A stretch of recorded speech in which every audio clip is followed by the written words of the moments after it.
अस्सलाम वालेकुम नाज़रीन। एक सवाल जो हर जहन में है कि ईरान आखिर दोबारा क्यों झगड़ा मोल ले रहा है, उसने जहाज़ों पर हमला क्यों किया? क्या ईरान दोबारा से पागल हो गया है, जैसा कि ट्रंप का कहना है कि वो वाकई ही जंग चाहता है? आज मैं आपको इस सवाल का जवाब भी दूंगा जो इस पूरी कहानी को उलट देगा जो आपको बताई जा रही है, क्योंकि ईरान ने जो किया है वो पागलपन नहीं था, वो एक बहुत ही सोचा समझा रिस्पॉन्स था जिसको पूरी कैलकुलेशन के साथ दिया गया। और जब आप ये समझ जाएंगे तो आपको ये भी समझ आ जाएगा कि ट्रंप क्यों इतना बिलबिला गया है, कि उसने पूरी कौम को स्कम कहा है, गाली दी है पूरी ईरानी कौम को। और यही वो ट्रंप है कि जिससे जब पूछा गया कि जब आपने आज से चंद हफ्तों पहले ईरानी कौम का जिक्र किया था तो आपने उनकी तारीफें की थी, तो ट्रंप का जवाब क्या था, जरा सुनिए। Last month you said Iranian leaders were very rational people, nice people to deal with, strong people, smart people. Today you said they were scum, sick people, and being led by sick people. What changed, and do you think I got to know them. So I've said that about a lot. Now, when you say rational, I think they're much more rational than level 1, level 2. Level 1 is gone, level 2 is gone. This is level 3. I think ये आपने देखा दोस्तों, Trump से पूछा गया कि आप ही कह रहे थे कि ईरानी बड़े जीरक हैं, अब आप उनके लिए स्कम का लफ्ज़ इस्तेमाल कर रहे हैं। तो इस स्टेज पे इस जगह पर आके ट्रंप जो है वो लाजवाब हो जाता है। इसके साथ साथ ट्रंप ने स्पेन जैसे अपने ही इत्तेहादी से इंतकाम लेना शुरू कर दिया और इजराइल पे अब एक नई आफत, एक नई मुसीबत आन पड़ी है, खुद उनके अखबार बता रहे हैं। तो आइए नाजरीन शुरू करते हैं, लेकिन इससे पहले कि मैं आगे बढ़ूँ दो चीज़ें अनाउंस कर देता हूँ। एक तो चैनल को सब्सक्राइब इसलिए करें ताकि आप अगली वीडियो मिस ना करें, और जो लोग मुझसे लाइव बात करना चाहते हैं फेसबुक पर वो सिर्फ पेज को फॉलो नहीं सब्सक्राइब भी करें, वहां पर मैं लाइव आता हूं और लाइव कॉल्स लेता हूं, आपने वो मिस नहीं करना है। आगे बढ़ते हैं दोस्तों। देखिए, सबसे पहले सवाल का जवाब ढूंढते हैं कि ईरान के जहन में क्या है, ईरान ने जहाजों पर हमला क्यों किया। एनालिस्ट है ब्रेट एरिक्सन, वो इसका एक बहुत ही कमाल, बहुत ही गहरा जवाब देते हैं। वो कहते हैं कि ईरान का हुर्मुज़ में ओमानी रूट पे चलने वाले जहाज़ों पे हमला करना एक दानिशमंदाना फैसला था। आप सोचें कि जिसको खुद ईरान के इत्तेहादी पागलपन कह रहे हैं कि ईरान क्या पागलपन कर रहा है, उसको ये एनालिस्ट दानिशमंदाना फैसला कह रहा है। वो कहते हैं चाहे इससे MOU ख़त्म ही क्यों ना हो जाए। अब समझिए ओमानी रूट क्या है। हुर्मुज़ की आबनाई में दो रास्ते हैं, एक ईरान के साहिल के करीब, दूसरा ओमान के पानियों के करीब। अमेरिका चाहता था कि जहाज़ ओमानी रूट इस्तेमाल करें, यानी ईरान के कंट्रोल से थोड़ा दूर वाला रास्ता अपनाएं। क्यों? ताकि ईरान का हुर्मुज़ पे असर कम हो जाए। अब एरिक्सन एक बहुत अहम सवाल पूछते हैं कि अगर ईरान ये हमला ना करता तो मुतबादिल क्या था, और फिर वो खुद जवाब देते हैं। वो कहते हैं कि सबसे मुमकिना सूरत में अमेरिका फौरन तमाम जहाज़ों को इसी रूट से हुर्मुज़ से बाहर निकाल लेता, ईरान भी अपने तकरीबन 6 करोड़ बैरल तेल को फौरन यहां से बाहर निकाल लेता, और फिर क्या होता, फिर 60 दिन पूरे होने के बाद अमेरिका बड़ी आसानी से ईरान पर दोबारा नाकाबंदी यानी ब्लॉकेट लगा देता जो उसने पहले लगाया था। अब समझिए इसका मतलब क्या है। नाकाबंदी, ब्लॉकेट मतलब ईरान के जहाज़ों को रोक देना ताकि उसका तेल बिक ना सके। अमेरिका का प्लान ये था कि पहले जहाज़ों को ओमानी रास्ते से निकालो, ईरान को दिखाओ कि देखो हुर्मुज़ तुम्हारे बगैर भी चल सकता है। ईरान का हुर्मुज़ पे जो कंट्रोल था वो उसकी सबसे बड़ी ताकत थी, वो छीन गया, और फिर 60 दिन के बाद, मुआहदा ख़त्म होने के बाद दोबारा क्या करो, दोबारा ब्लॉकेट लगा दो दोस्तों, दोबारा ईरान को घुटनों पे ले आओ। एरिक्सन कहते हैं कि जहाज़ों पे हमला करके और ट्रैफिक की रफ्तार को सुस्त करके ईरान ने अपनी वो ताकत बचा ली जो उसने MOU में दाखिल होते वक्त दिखाई थी।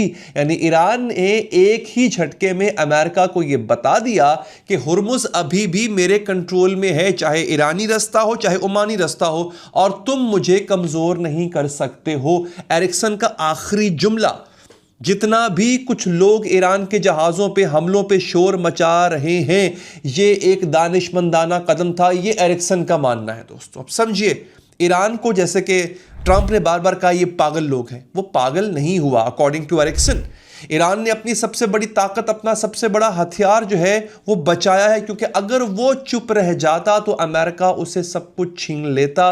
ये बचे रहना ही सर्वाइवल है बेसिकली, और यही इस पूरी कहानी की असल जान है। अब जब आप ईरान का मकसद समझ गए, अब हम एक लम्हा, एक हिस्सा आगे बढ़ गए, तो मैं आपको दिखाता हूं कि हुआ क्या। नाज़रीन, जुलाई 2026 के शुरू में सूरत हाल बिगड़ गई थी। ईरान की रेवोल्यूशनरी गार्ड IRGC ने हुर्मुज़ के करीब 3 कमर्शियल जहाज़ों पर हमला किया। एक सऊदी ऑयल टैंकर, एक कतरी LNG करियर और एक तीसरा जहाज़ था। अमेरिका ने इसे सीज फायर की खुली खिलाफ वर्जी करार दिया और फौरन जवाब दिया। US सेंट्रल कमांड सेंटकॉम ने ईरान के 80 से ज़्यादा ठिकानों पर ताकतवर हमले किए। क्या निशाना बनाया?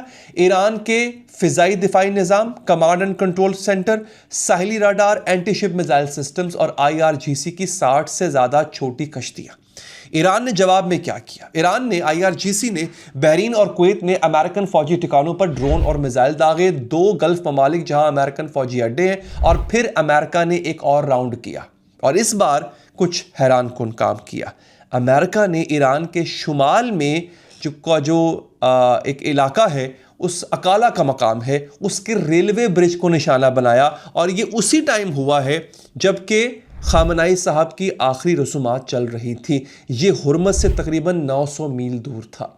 ये दिखाता है कि अमेरिका अब सिर्फ हुर्मुज़ के करीब फौजी ठिकाने नहीं, बल्कि ईरान के अंदर गहरे शहरी इंफ्रास्ट्रक्चर को निशाना बना रहा है।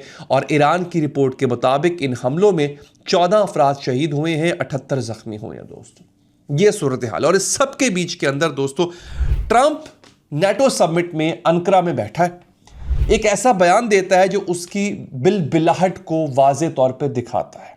ट्रंप ने कहा, अब उसके अल्फाज सुनिएगा जो उसने चुने ईरानियों के लिए, कि मेरे नज़दीक सीज फायर ख़त्म हो चुका है, अब मैं उनसे कोई डील नहीं करना चाहता। और फिर वो गाली पे उतर आता है, वो कहता है ये स्कम है। आपको पता है स्कम क्या होता है? ये उसके अल्फाज से, ये स्कम है, ये बीमार लोग हैं, इन्हें बीमार लोग चला रहे हैं, यानी हुकूमत, और ये वहशी पुरतशद्दुद लोग, ये उसके अल्फाज से। ये लफ्ज़ स्कम होता क्या है? बेसिकली जब पानी किसी तालाब में बहुत अरसे तक खड़ा रहता है तो उसकी सतह पे गंदी झाग जो है, या काई जिसे कहते हैं, वो जम जाती है। उस गंदी परत को इंग्लिश में स्कम कहते हैं, यानी सबसे घटिया, सबसे गंदी चीज़ जिसे कोई हाथ भी नहीं लगाना चाहता। ट्रंप ने एक पूरी कौम को, जिसका हज़ारों साल पुराना तहजीब का एक सफ़र है, उसे स्कम कह दिया, गंदी झाग। ये किसकी ज़ुबान है? ये एक ऐसे शख्स की ज़ुबान है जो अपने कंट्रोल को खो रहा है। और ईरान का जवाब सुनिए ज़रा। ईरान के पार्लियामेंट के स्पीकर हैं मोहम्मद बाकर कालिबाफ। उन्होंने एक्स पे लिखा कि गुंडागर्दी और भत्ताखोरी का दौर ख़त्म हो चुका है, ये कहीं नहीं जो है वो लेकर जाएगा तुम्हें, ये हम यहाँ पर झुकने वाले नहीं हैं। और ईरान के वज़ीर ख़ारजा के अल्फाज सबसे मज़े के, वो कहते हैं हम ट्रंप की तौहीन आमेज़ ज़ुबान का जवाब बेहूदगी से नहीं दे सकते बल्कि अमल से देंगे। हम एक सिविलाइज्ड कौम हैं। अब सोचिए, एक तरफ गालियां, चीखना, बिलबिलाना, दूसरी जानिब ठंडा पुरसुकून जवाब कि हम झुकेंगे नहीं, हम सिविलाइज्ड कौम है। ये दिखाता है कि असल में दबाव में कौन है। ये बेसिकली जो बॉडी लैंग्वेज एक्सपर्ट्स होते हैं वो ये सब बता सकते हैं, उनसे आप जाके पूछ भी सकते हैं कि असल दबाव में कौन है दोस्तों। और क्या ईरान का मौक़िफ़ सही है? रानिया खालिक एक जर्नलिस्ट हैं, वो कहती हैं कि अमेरिका फौजी ताकत और धमकियों से ईरान को हुर्मुज़ पे अहम जो एक स्टेज है उस पर कंट्रोल करने के लिए मजबूर करना चाहता है। ये वही पुरानी हिकमत अमली है जो 3 महीने पहले भी नाकाम हुई थी। अगर तब नाकाम हुई थी तो अब ये कामयाब कैसे होगी दोस्तों? अब यहां पे मैं आपके सामने एक और कमाल की चीज रखने जा रहा हूं नाजरीन। और दोस्तों, कहानी दरअसल ये है कि ट्रंप उन मुल्कों से जिन्होंने उसका ईरान की जंग में साथ नहीं दिया था, अब उनसे इंतकाम ले रहा है। और इस फहरिस्त में नंबर 1 मुल्क है स्पेन। मैं आगे चल के बताऊंगा आपको कि इजराइल पे एक ऐसी मुसीबत उतर आई है जो आप सोच भी नहीं सकते थे कि इजराइल को इसका भी सामना करना पड़ेगा। मेरे साथ आपने बने रहना दोस्तों। NATO secretary general Mark Rutte के साथ एक प्रेस कॉन्फ्रेंस में ट्रंप स्पेन पे फट पड़ा। उसने कहा कि स्पेन एक ज़ायाशुदा वेस्टेड चीज़ है, हम अब स्पेन के साथ कोई तिजारती कारोबार नहीं करना चाहते, मैं इसे काट देना चाहता हूं। स्पेन नेटो में एक बुरा पार्टनर है, उनके साथ तमाम तिजारत काट दो। दौरों समेत, यानी दौरे भी नहीं होंगे और हम उनके साथ कुछ नहीं करना चाहते, वो बेउम्मीद हैं, बुरे लोग हैं। अब मैं आपको एक और एग्जाम्पल, एक और प्रूफ दे रहा हूं ट्रंप की बिलबिलाहट का, ट्रंप की फ्रस्ट्रेशन का। पहले स्पेन अपनी दिफाई बजट को ट्रंप की मतलूबा सतह जो 5% है उस तक बढ़ा नहीं रहा था। ट्रंप चाहता है कि नाटो में जो स्पेन का फिजाई बजट है वो बढ़ जाए, वो कह रहा है हमें जरूरत नहीं है।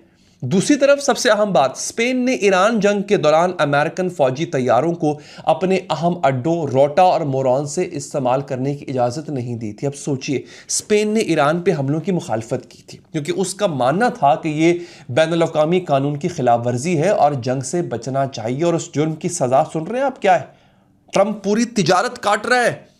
और माहिरीन कहते हैं कि ये गुंडागर्दी का रवैया है। ट्रंप क्या कर रहा है, वो स्पेन को काट रहा है और पूरा यूरोप मिलके अब इजराइल को काटने जा रहा है। ये एक और इंटरेस्टिंग चीज है जो आगे आने वाली है दोस्तों। और एक दिलचस्प हकीकत यहां पे ये कि स्पेन यूरोपियन यूनियन का रुकन है और ईयू के मुल्कों के साथ अमेरिका की तिजारत यूरोपियन यूनियन की सतह पे होती है, यानी ट्रंप अकेला स्पेन से तिजारत काट सकता ही नहीं है। लेकिन असल नुकसान क्या हुआ, इस बयान से अमेरिकन साख को नुकसान पहुंचा। जर्मनी, फ्रांस, ब्रिटेन, स्पेन जैसे पुराने इत्तेहादी मायूस हो गए।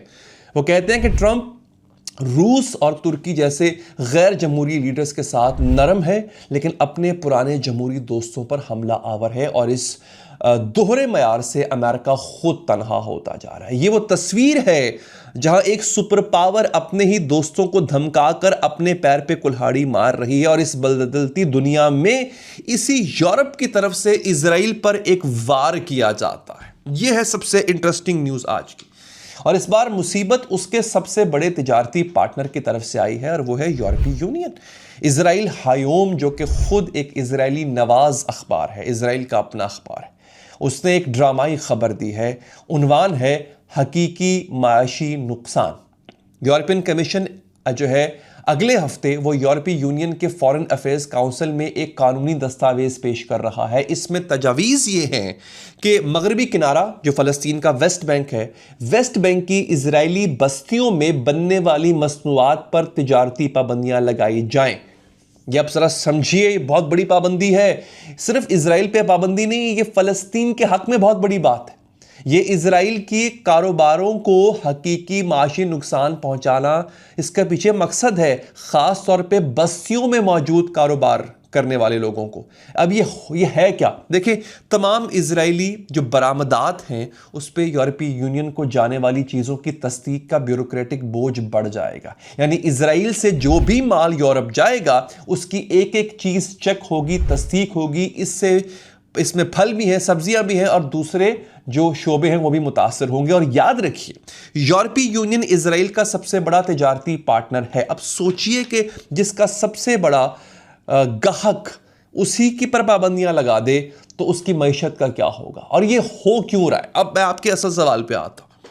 3 वजूहात।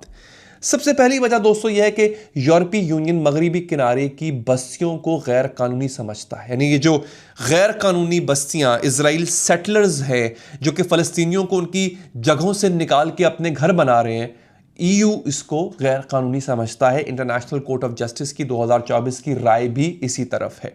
दूसरी, गजा जंग और इंसानी बहरान।